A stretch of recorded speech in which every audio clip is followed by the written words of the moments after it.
Well, shout out to that guy. First of all. But my thought process on the splitter is, if I want to get ahead, I'll take a little bit off. I want everything to look like a fastball though.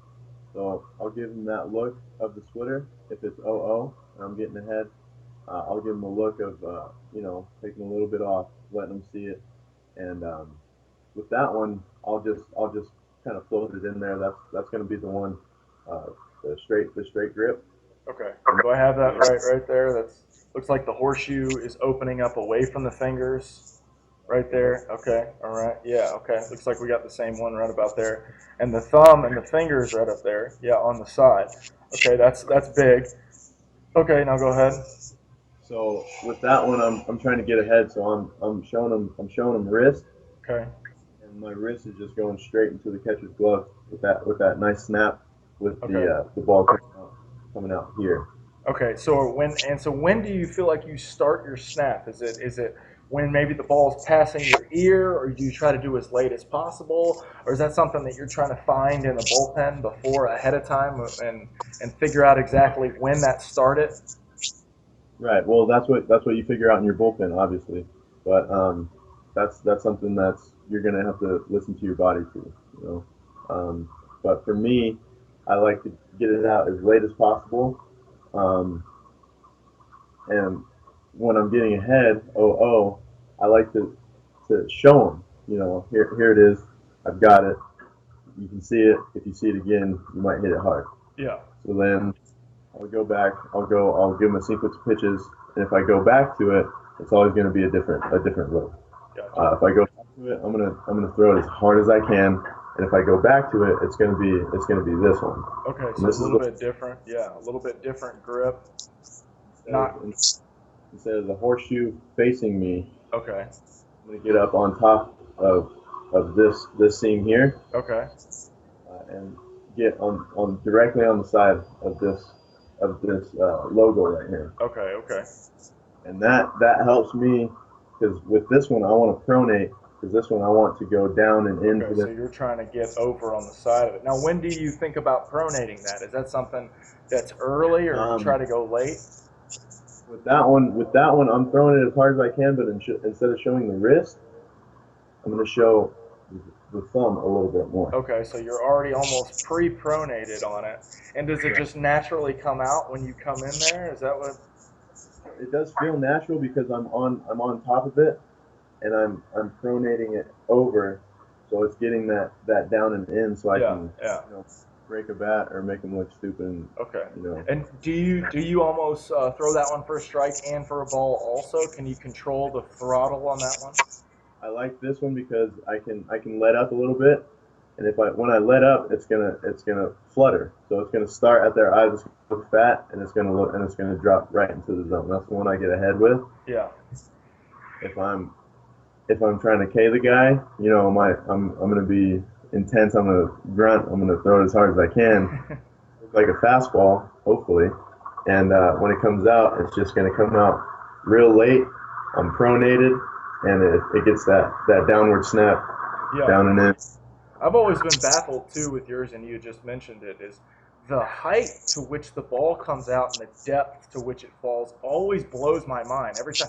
And I've never seen, one of the big reasons I want to get on here is, I can personally vouch.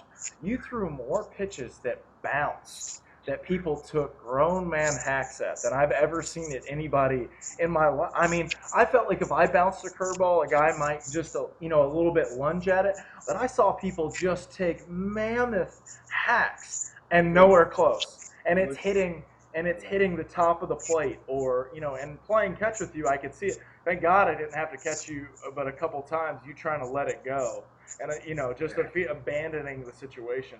But that was one of the things that me personally, maybe I'll start playing around with splitter. I don't know. I've got enough pitches now, it is, but that always seems like that next level pitch that when college scouts or pro scouts hear that you throw a splitter and they see it's a good one.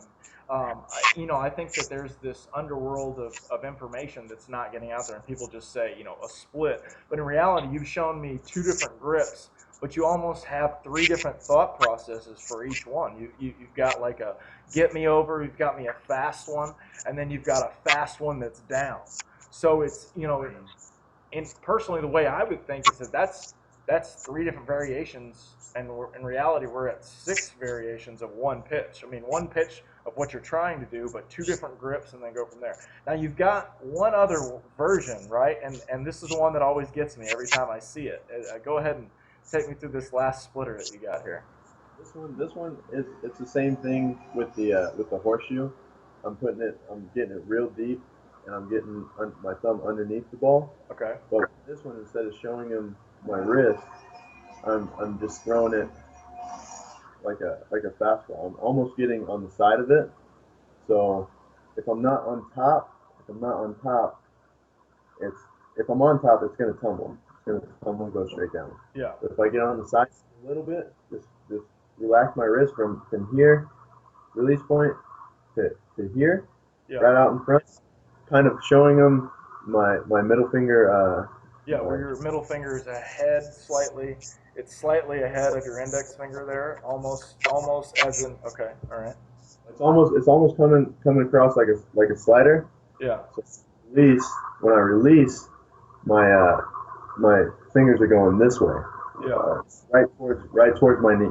yeah, So out and it's right towards my knee, down in yeah. the crest. So I think we called that before, and with your fastball too, the seatbelt action. I believe that's what we call it, where you're trying to get your fingers, and for people at home, your wrist optimally works where your fingers and your wrist and your elbow are in line. A lot of kids that maybe try to get on the side and cock their wrists are here. If you do this with a baseball when you're gripping it, your wrist doesn't work as fast. So you actually will throw the ball slower. So if you can keep your wrist in line with the ball perfectly right there. It doesn't even matter about where your elbow is, but that's how optimally your hand will work. So, and I call that probably close to a 1 o'clock arm slot where I can get there. So what you're saying is actually getting into that point, having the finger a little, and then finishing through. Almost, I think we called it maybe a slider. We're making pitches up there, just Out. the slider